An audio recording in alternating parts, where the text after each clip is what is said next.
So let's dive into the most important question. What is Node.js?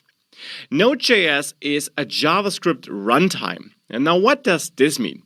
You know JavaScript. It's a programming language you typically use in the browser to manipulate your DOM, to manipulate the page which was loaded in the browser. For example, to open a pop-up, a modal, or add any kinds of effects, because JavaScript is a language that runs in the browser that allows you to interact with the page after it was loaded, and it therefore is a crucial part when it comes to building interactive user interfaces in the browser, so whatever your users see. However, JavaScript is not limited to that. Node.js is a different version of JavaScript, you could say. It is basically built on JavaScript, it adds some features to it, is not capable of doing some other things you can do with JavaScript in the browser. So it basically takes JavaScript and puts it into a different environment. It allows you to run JavaScript code on the server, you could say. In theory, not just on the server, but on any machine though. So it basically allows you to run JavaScript not just in the browser, but anywhere else, like a normal programming language, like normal programs on your computer or some computer in the internet, effectively making it a great choice for building web applications that run on servers, which are just computers running somewhere in the internet. So, in detail, this means that we can use Node.js to run JavaScript outside of the browser. That is the core takeaway. Now, how does this work technically? Well, Node.js uses V8, and V8 simply is the name of the JavaScript engine built by Google that runs JavaScript in the browser. So, back to the browser we now are. V8 is simply the name the creators gave their engine. And what does an engine mean? Well, it simply means that engine takes JavaScript code, the code running in your browser then, or in Node's case, which builds up on V8, also the Node.js JavaScript code, it takes that JavaScript code and compiles it to machine code. And this is what your browser does too, what V8 does in your browser. It does take your JavaScript code and compile it to machine code, because that is the code that runs ultimately on your computer and that can be handled efficiently. Now, this is done by V8. V8 itself is written in C++, but that doesn't really matter too much for you. You don't need to write any C++ code to use JavaScript or Node.js. But Node.js basically takes that V8 code basis, which is written in C++, and adds certain features, like for example, working with your local file system, opening files, reading files, deleting files. These are all things which are not possible in the browser. You can't access your local file system in the browser for security reasons, so this is not supported. Node.js adds these features to V8's engine, you could say, so that you can suddenly do that. Now, Node.js does not run in the browser, so these restrictions still apply. There you use vanilla V8, so V8 only, without the Node.js extensions. But if you then install Node.js, you can use it to basically use that extended V8 version to run JavaScript scripts on your computer, which then suddenly can access these new features because they don't run in the browser, but are directly executed through that Node.js runtime, you could say. So this is how that works together and what Node.js does. It allows you to run JavaScript on your computer, and it adds useful functionalities to the JavaScript engine so that you can do more useful stuff there than you can do with browser-side JavaScript. Now, one important note maybe on this point also is that of course some features are also taken away. In the browser, you use JavaScript to interact with the document object model, so with the HTML elements on your page. If you just execute a JavaScript file directly, you of course have no attached page, and therefore these features are missing. But this is a lot of theory. Why don't we just have a look at this and see how we can install and use Node.js and what it actually does for us? Let's do that in the next lecture.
this latest version. In my case, that's 14.11.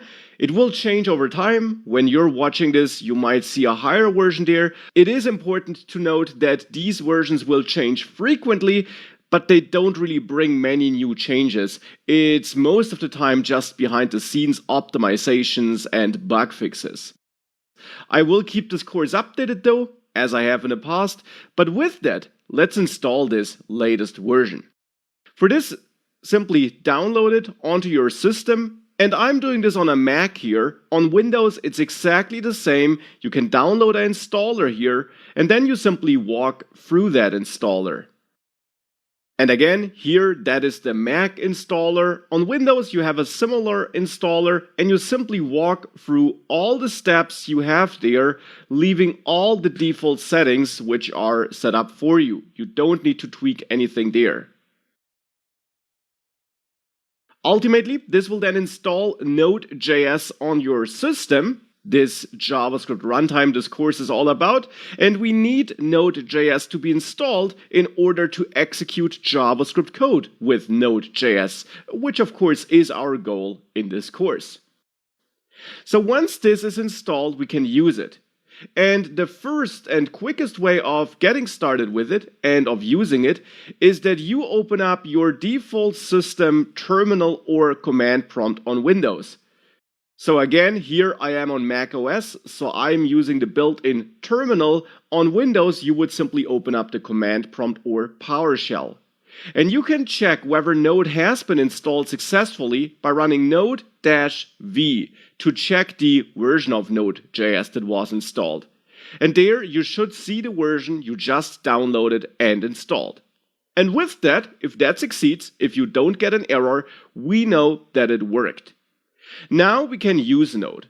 And one way of using it is to enter an interactive mode Node.js offers you, the so-called REPL, to which I will come back later.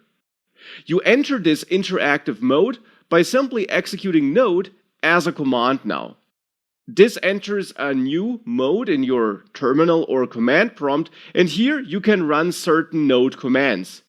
You can use it as a basic calculator to do basic math there, and you could do more than that. You could run some JavaScript code in there. Again, I will come back to this REPL later, but actually this interactive mode might be nice to play around with Node. You're not going to use it to write real Node programs. For that instead, you will use a code editor and store your code in files and then execute these files with Node. So let's do that now. For that, let's quit this interactive mode by pressing Ctrl-C twice or Ctrl-D or typing exit as you see here. And once you closed that mode, let's actually create a new project, a new folder in which we write our first code. And I did just that. I created a new folder somewhere on my system and I opened it with my favorite code editor, Visual Studio Code, which you can find if you simply Google for VS Code or you visit code.visualstudio.com. Visual Studio Code is a free code editor which is great for web development, and it's available for macOS, Windows, and Linux, so you can use it on any operating system. Simply download it from code.visualstudio.com and then walk through the installer that gives you to install this editor on your system. As a side note, you can use any IDE and code editor of your choice, of course. Visual Studio Code is just what I will be using throughout this course and what I recommend that you use if you don't have another favorite editor, of course.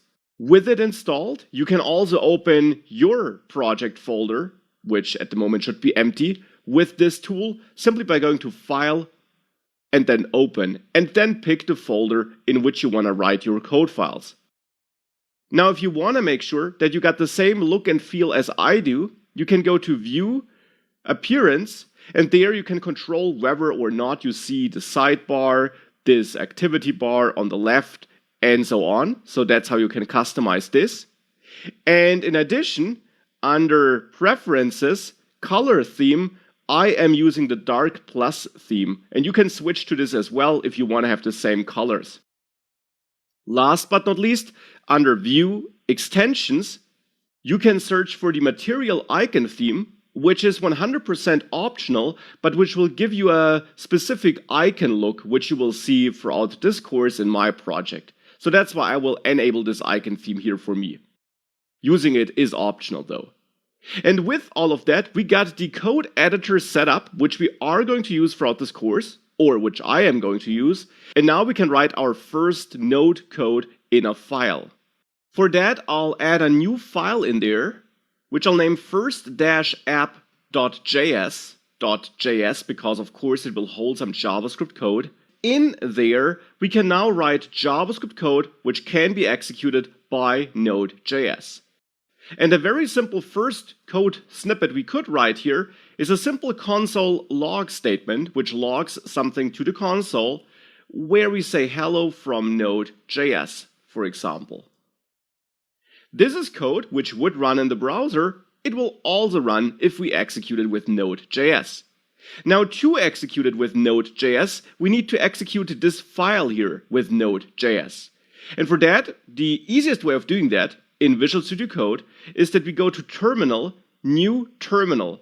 This opens your default system terminal or command prompt here, integrated in this IDE and already navigated into this project folder. And then we can run this first-app.js file by running node and then first-app.js. So simply add the file name after node. And then you will not enter this interactive mode, but instead execute this code file, this JavaScript file, with Node.js.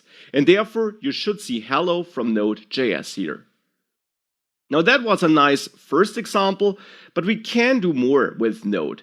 And to write an at least a little bit more realistic or more fancy application, we can also try writing some output to a file instead of the console.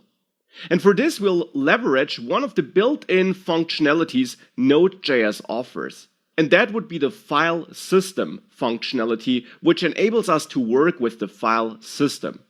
For this, we first of all have to import it into that file to let Node know that we want to use this functionality.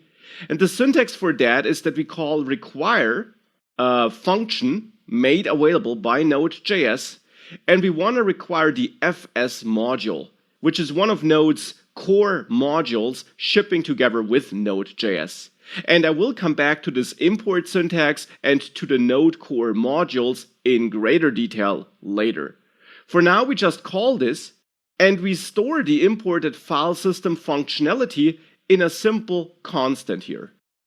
And then we can use this file system to call writeFileSync, which is a method made available by this file system object, which we're importing.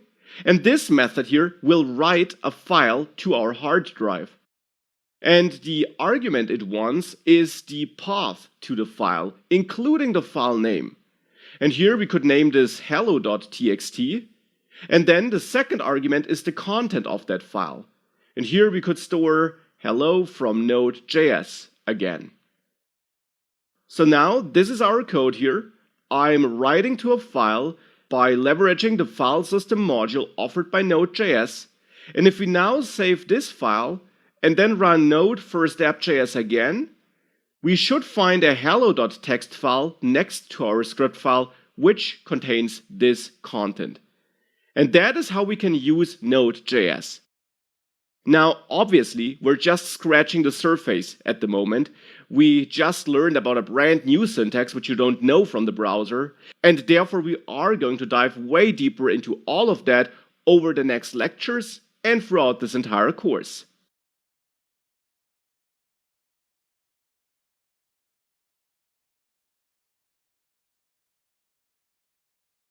HTML pages with dynamic content, or data only in the format of JSON or XML or even files.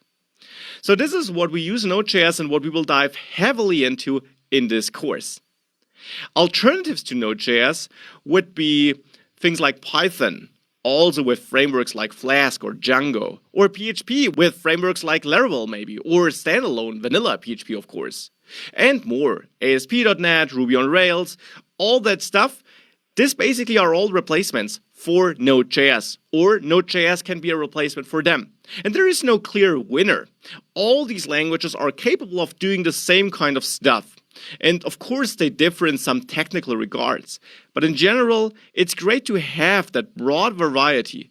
The huge advantage, or one huge advantage of Node.js, is that it uses JavaScript, a language which you need so much in modern web development, for all the front-end, for some build tools. And if you then can also use it on the server side, you don't need to learn a bunch of different languages. You can use one and the same language and then use that for your server-side code too. This is why Node.js is a great language to learn. You get so much efficiency out of it. It's also a highly performant and popular language. There are so many jobs out there for Node.js. There never was a better time to learn it. It's used in so many environments, also for a lot of cutting-edge stuff. But in general, Node.js is a great solution. It's trending, it's fast, it's efficient, and it makes sure that you only need to learn one language to write all the code you need in a modern web application.